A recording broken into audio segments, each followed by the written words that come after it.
Hey guys, today I will be taking a look at the two Georgia Senate runoffs on the 5th of January. Today is the last day that you can vote early for these races. The next time you can vote is on the 5th of 2021 itself. And Raphael Warnock has taken the lead in terms of the betting odds. He is now expected and favored to win over Kelly Loeffler in the Georgia Senate runoff election. And this would be a pretty big gain for the Democratic Party. They would be at 49 seats, and Jon Ossoff still has a very, very good chance. I would describe his race as a pure toss-up. There really is no way to call it because everything is just so close. The early voting numbers do definitely benefit the Democratic Party, but, a lot can change on election night. So before we get any further, make sure you join my Discord server if you have not. We'll be doing quite a few events for the runoffs as well as updating you guys on everything there. So make sure you join that if you have not. So taking a look at the numbers between Ossoff and Perdue, what this race really is about, it is about turnout. It's not about how many voters these candidates can flip. Jon Ossoff, David Perdue, they do not need more voters. They do not need to get voters who didn't vote last time to vote for them. If they do that, it's great for them. But what they need to do is they need to get those voters, those 2.4 million voters who voted for them last time, to vote for them again. I mean, this race destroyed turnout. It absolutely destroyed turnout records in the state of Georgia. 4.9 million people voted. The previous record was 3.9, and that was in 2008 with the election of Barack Obama. So turnout was absolutely incredible in this race, and David Perdue was able to win by less than 100,000 votes out of 4.9 million. So the turnout is definitely going to be lower. It's not going to be 4.9 million. It's not going to be almost 5 million votes from the state of Georgia, but it is going to be enough that Jon Ossoff definitely has the votes. He has enough voters to win this race.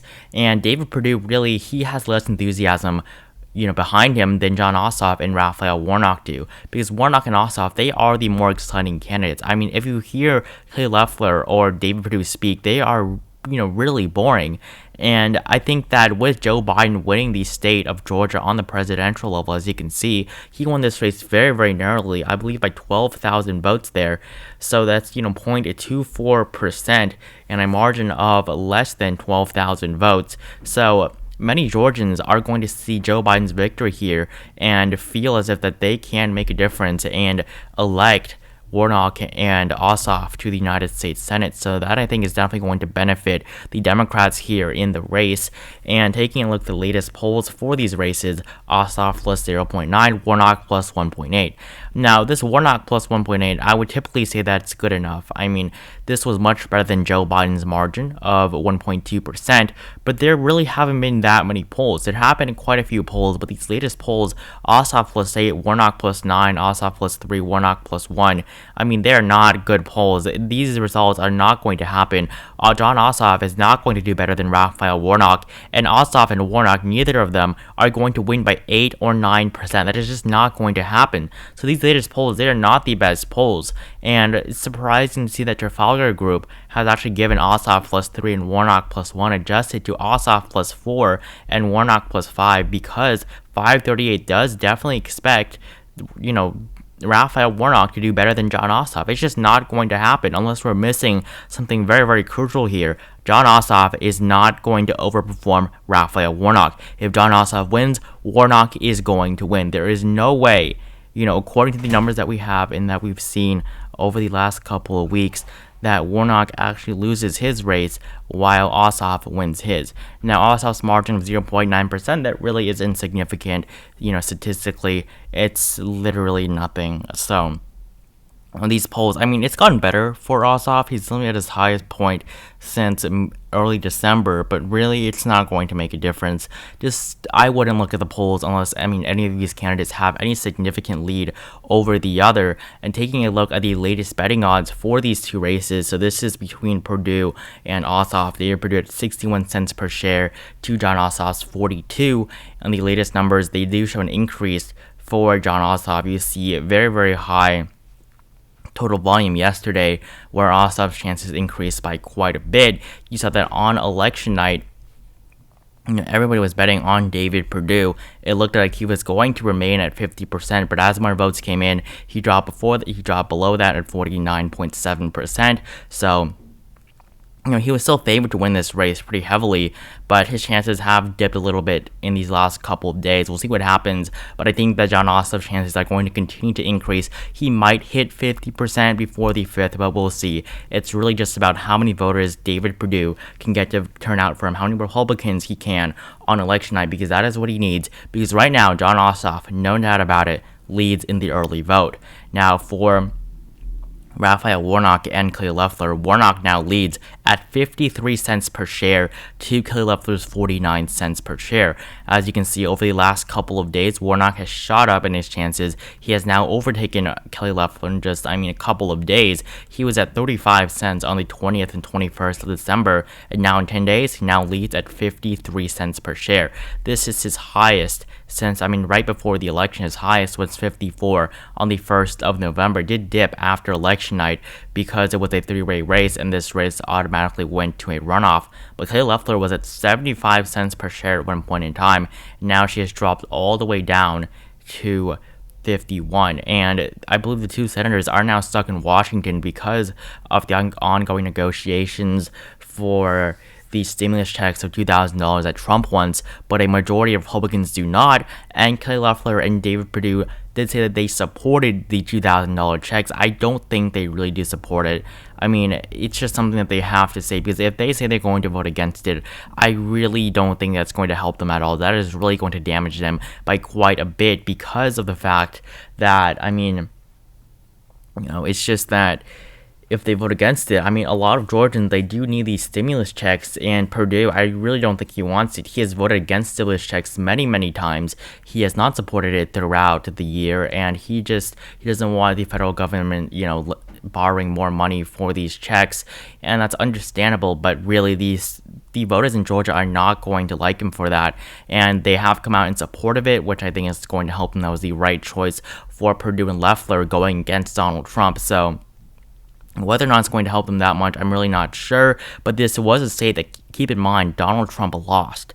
So going against Trump might not be that bad in a state like Georgia. If this was like Wyoming, then no, they would have to stick to whatever Trump, wants. But taking a look at the early vote numbers, this is the early voting statistics for the runoff race as well as for the general election compared. So the general election is, of course, the brown line, and then the runoff is that orange, that lighter colored line. So what this shows is just how much turnout there really has been for the runoff election.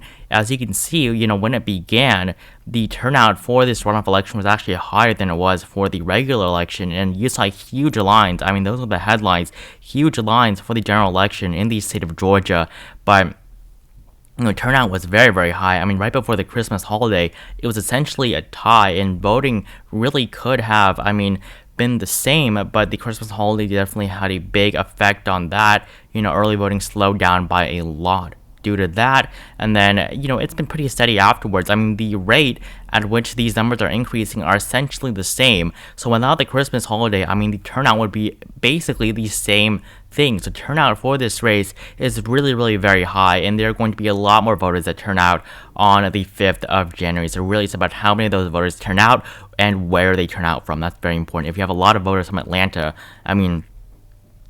I think the Democrats will have the race. And these are the exact voting early statistics for the Georgia runoff races. As you can see, I'm going to reload this page just to make sure. But as of right now, 2,812,994 early votes in total. That is 36.4% turnout, which isn't too bad for a runoff race. And if you look at the county numbers, the average is 36.4% for turnout. Many of these Republican counties, 20s, they're in the 20s, the low 30s, but the largest county in the state, Fulton County, that is a Democratic county, that is where the city of Atlanta is located, 41.8% turnout. And even better, DeKalb County, 42.6% turnout. That is right next to Fulton, and that county went even stronger for the Democratic Party than Fulton County. So these county by county numbers do definitely favor the Democrats by quite a bit, and Republicans need to do a lot about this if they want to still win this race. They're absolutely done if they cannot get turnout to be high enough on the 5th of January. So this is the final day for early voting, so it's going to end, and those who did did not vote in the 2020 general election that voted in this runoff race has hit over 100,000 votes. That is going to benefit the Democratic Party. A lot of these voters are young voters that just turned 18. The Democrats have gone, in the Atlanta metro area to vote for them. And this 104,000, that can definitely get John Ossoff over the line. And I mean, these younger voters from these urban areas vote very, very heavily in favor of the Democratic Party. And the age, I mean, it's still 66 and up dominating. And it basically just gets lower as you go younger. And then total early votes by race and ethnicity, you see the black vote at 31.1%. The exit polls show that the black vote made up 28% of the electorate. Right now it's at 31.1%, and the white vote 55%. On election night, it was 62%. So this will definitely benefit the Democratic Party. And these numbers are a little bit different from what CNN categorizes for each race and ethnicity. So we'll just have to see. But right now, I think that looking at these county results and the turnout, Democrats definitely have the strong advantage. In-person only votes 1.9 million. Mail-in ballots accepted 896,000. Mail-in ballots requested 1.3 million. And mail-in ballots rejected 3,000, so that's really not going to be too big of a deal unless this race is really very, very close. And that's probably going to happen, but within 3,000 votes, I very heavily doubt that. Now, taking a look at the numbers per congressional district. So Georgia has 14 districts, they have 14 representatives and 2 senators. That is why they have that 16 electoral votes. So you see the highest turnout in the 5th, 6th, 7th, 8th districts, so the 4th, and coincidentally, these are the districts right around the city of Atlanta. You have the 4th district, the 5th, 6th, 7th, you also have the 13th district, which did go Republican, I believe. Actually, no, it did go Democratic. Yeah, David got the incumbent, was able to win by quite a lot. Okay, well, the 13th district is blue, and in the 7th district, Democrat was able to flip, so basically all these districts surrounding Atlanta, with the exception of the 11th district that does go Republican. This is just because of gerrymandering. You see Cobb County right there, pretty favorable towards the Democrats, but you add those 2 counties and it goes red. You see a lot of packing there in the middle, so all of that is going to go blue no matter what. So Republicans just pack all of them all together. And then you have all the other counties. I mean, you're splitting cities. You have Savannah, that's a pretty major Democratic region, and you have all of these other smaller counties, and that makes up for the Democratic vote in Savannah. Same thing for Augusta right there. You're splitting Athens between the 10th and 9th districts up there, and yeah, this is all very gerrymandered. But the 2nd district, that is a Democratic district, as you can see, and we see the highest turnout from all the Democratic districts. So keep in mind 4, 5, 6, 7, 13, and 2. You see 2, 71%. 4, 76, 5, 78% turnout. The 6th district, 73%. Is the 7th district? Yes, the 7th district is blue. But that's 7. So you see 68.7% turnout. That's not exactly the best. But the 13th district, you see 75% turnout. So from these Republican counties, I mean, they're all in the 60s. I mean, 9, 10, 11, 12. All in the 60s, the 14th district, the low 60s, the 1st district, 65, the 3rd district, 68. So the highest turnout is from all of these blue districts, 4, 5, 6, 7, 13, and 2. All of them have very high turnout. All these smaller districts, the turnout is not too high. And right now, I think that there's a very good chance that most of the turnout is coming from Savannah, Augusta, Athens, these larger cities, Columbus. So really, the turnout, I think, definitely does benefit the Democratic Party very, very much right now. And I think that they are leading, in this race as of this moment in time, because these numbers, I mean, basically all the votes are the same. The districts have essentially the same populations, around 400 to 600,000 people, and it's pretty consistent. And the highest turnout, I mean, 78.3% from the largest county, the 5th district of Georgia. That is exactly where Atlanta is located. That is the largest county right there, the 5th district. And that district has the highest turnout and the highest population, which is a lot of Democratic votes. And if you were to take a look at the Senate map, you see Fulton County right there, but you also see DeKalb County, which voted even stronger for the Democratic Party. And taking a look at the numbers here for DeKalb County, which is basically 5th and 4th district split, as well as parts of the 6th district, you see that the 5th district also, or I mean, not 5th district, you see that the 4th district has pretty high turnout as well, 76%. 555,000 people. That is, I believe, the third largest county after the 13th district, which is that big one right there, where you have a lot of these Democratic counties surrounding the city of Atlanta. And the 13th district, 75.8% turnout, 573,000 people. So the turnout right now definitely benefits Democrats. The betting odds benefits Raphael Warnock. Don Ossoff is making gains, but Perdue still leads in that sense. The polling in favor of the Democrats, and this race is going to go down to the wire, but I think that it's looking better and better for Democrats as the election nears. So really, we'll see what happens, whether or not the Democrats can get those people out, because Barack Obama, he's doing a lot for them. Joe Biden, everybody is trying to get these two new senators elected, but there has been the issue that the Democrats believe they're seeing that they're running out of money, but it's 5 days. I think they can push through it. So yeah, that's it for this video. Make sure you join my Discord server. If you have not liked this video, enjoyed it, please comment down below who you guys think is going to win and why, and also include who you personally want to win these two races, because I think it's pretty interesting. And so yeah, subscribe to my channel if you have not for more daily political content, and I will see you guys in the next video.